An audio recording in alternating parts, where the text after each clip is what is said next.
गुरु प्यारे साथ संगत जी, आप सभी को राधा स्वामी जी।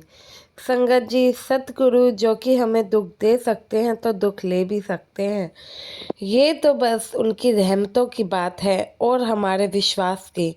अगर विश्वास सच्चा हो, पक्का हो तो क्या ही बात है। लेकिन हम जैसे लोग थोड़ी सी दुख परेशानी आती नहीं है कि उस रब से सवाल कर बैठते हैं, आखिर ऐसा हुआ तो हुआ क्यों। ऐसी ही घटना एक बताने जा रही हूँ। उससे पहले संगत के अपने इस चैनल को आपने सब्सक्राइब नहीं किया है तो अवश्य कर लें। संगत जी एक बुजुर्ग अंकल थे। उनके परिवार में एक बहू, बेटा और एक एक पोता पोतियाँ थे। यह अंकल जी अपने बेटे के साथ काम करते थे, या फिर ये कह लें कि इनका बेटा इनके साथ ही काम करता था।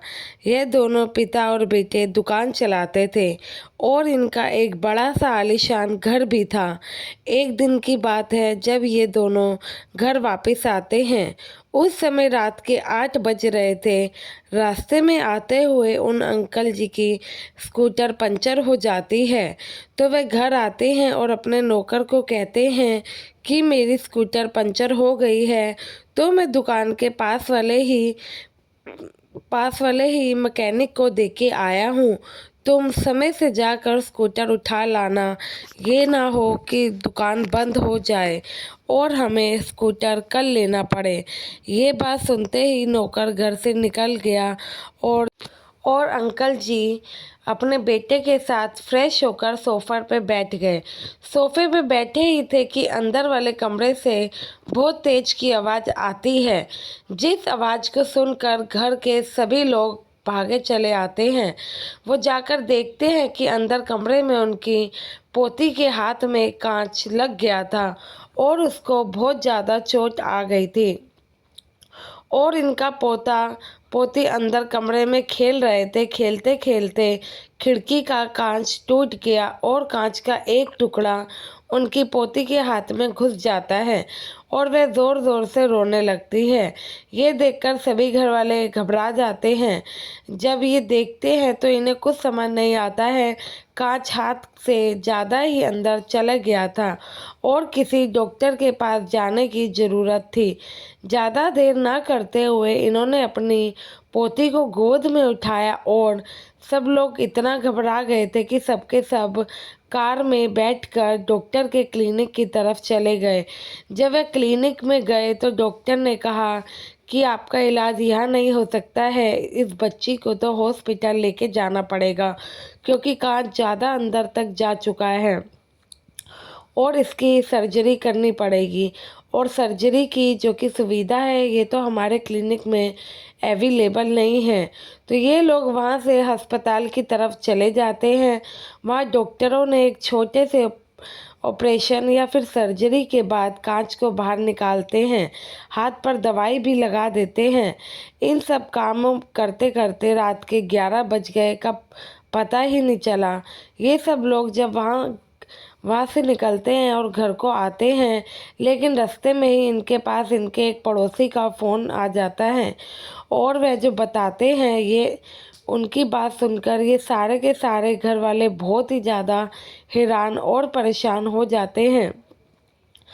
पड़ोसी बताते हैं कि अंकल जी आपके घर में आग लग गई है, लेकिन हमने देखा कि आपकी गाड़ी नहीं खड़ी और घर भी लॉक है, तो हम समझ गए कि आप कहीं बाहर गए हो। ये खबर सुनते ही पूरा परिवार घबराता है और जल्द से जल्द घर पहुंचने की जल्दी दिखाता है। वहाँ पड़ोसियों की काफ़ी भीड़ लग गई थी। इनका नौकर भी घर के बाहर ही खड़ा था। नौकर बताता है कि वो जब स्कूटर लेकर 9 बजे आया तो उसने देखा कि घर में लॉक लगा है, इसलिए उसे बाहर ही रुकना पड़ा क्योंकि उसके पास चाबी भी नहीं थी। नौकर ने कई फ़ोन किए, लेकिन बच्ची को चोट लगने के कारण किसी का भी ध्यान ही नहीं गया। कुछ ही देर में वहाँ पर आग बुझाने वाली गाड़ियाँ आती हैं। वहाँ सब लोग बहुत घबराए हुए थे, लेकिन जो इस परिवार के बुजुर्ग दादाजी थे वो चिल्ला चिल्लाकर उस रब का शुक्र अदा कर रहे थे। कह रहे थे मेरे बाबा जी का बहुत बहुत शुक्र है। उनके चेहरे पर एक बहुत ही ज़्यादा बड़ी खुशी भी थी। पड़ोसी सोचने लगी हादसे में इनका सब कुछ जल गया है। इतना आलीशान बंगला जो कि था वह सब राख हो चुका है, जिनकी वजह से इनका दिमागी संतुलन खराब हो गया है। पूरी रात की कोशिशों के बाद आग को बुझने में बहुत ही ज़्यादा समय लग गया। अगले दिन परिवार वालों ने और पड़ोसियों ने जब दादाजी से पूछा, अब आप ठीक हैं? तो दादाजी कहते हैं, मुझे क्या हुआ है भला? तो परिवार वाले और पड़ोसी कहने लगते हैं कि कल आपकी बहकी भाई बातों से हम लोग घबरा गए थे। यहाँ पर सब कुछ ख़त्म हो गया, लेकिन आपके चेहरे पर ज़रा सा भी शिकन नहीं है और आप मुस्कान के साथ उस रब का शुक्र अदा कर रहे थे।